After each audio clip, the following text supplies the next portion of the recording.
তিনবার দোয়াটি পড়লে 10,000 রাকাত তাহাজ্জুদ নামাজের সওয়াব। সুবহানাল্লাহ।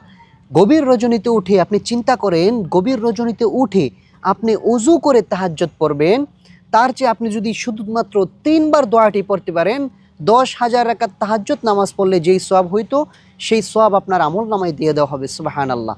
প্রিয় দর্শক, আল্লাহর হাবিব সাল্লাল্লাহু আলাইহি ওয়াসাল্লাম বলেছেন, কারো যদি কোনো কিছু প্রয়োজন হয়, কারোর যদি কোনো কিছু লাগে, কোনো কিছু দরকার হয়, সে যেন তাহাজ্জুদ নামাজের মাধ্যমে আল্লাহ তাআলার কাছে সে চায়।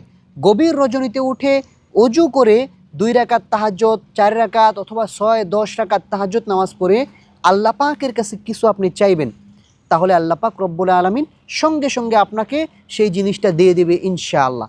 এই জন্য সেই তাহাজ্জুদ নামাজের আদলে আপনি যদি তাহাজ্জুদ নামাজ পড়তে কষ্ট হয়, সমস্যাও হয়, আপনি যদি শুধুমাত্র 3 বার এই দোয়াটি পড়তে পারেন, আল্লাহ পাক রব্বুল আলামিন সেই আশা, সেই মনোবাঞ্ছনা পূরণ করে দেবে ইনশাআল্লাহ।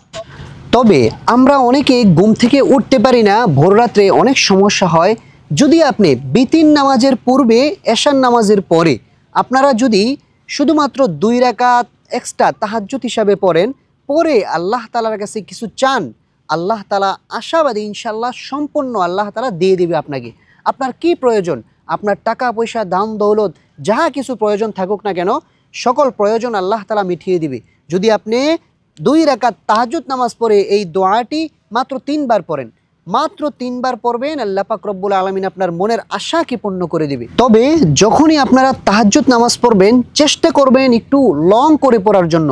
একটু বড় সূরা নেবেন, 2 রাকাত নামাজ একটু গভীর মনোযোগ দিয়ে পড়বেন, চক্ষুটা শিথিল করে, অন্তরটাকে নরম করে, আপনারা যখনই অন্তরটাকে নরম করে আল্লাহ পাক রব্বুল আলামিনের কাছে কিছু চাইবেন, দেখবেন আল্লাহ পাক রব্বুল আলামিন আপনাকে সঙ্গে সঙ্গে দিয়ে দিবেন।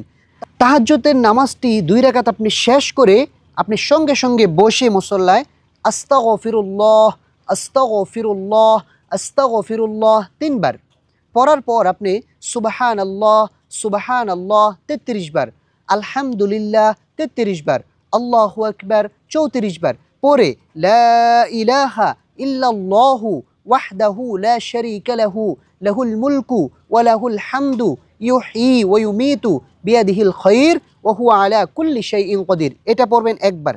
এই টোটাল পড়ার পর আপনি ওই দোয়াটি 3 বার পড়বেন। সেই দোয়াটি আমি এখন বলে দেব আপনাদেরকে, স্ক্রিনেও দিয়ে দিব, প্রয়োজনে আপনারা স্ক্রিন থেকে দেখে দেখে মুখস্থ করে নেবেন। শুধুমাত্র 3 বার পড়বেন।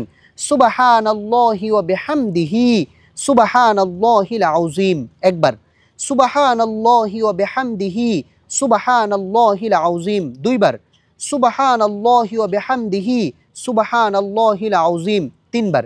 এই 3 বার এই দোয়াটি পড়ে তারপরে আপনি ইস্তেগফার পড়বেন এবং দুরূদ শরীফ পড়বেন।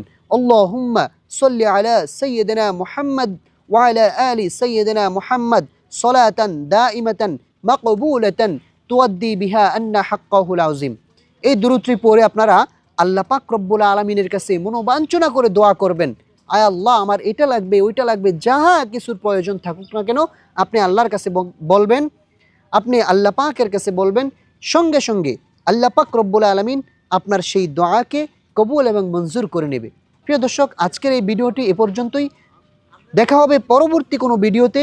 ততক্ষণ সবাই ভালো থাকুন, সুস্থ থাকুন। আসসালামু আলাইকুম ওয়া রাহমাতুল্লাহি ওয়া বারাকাতুহু।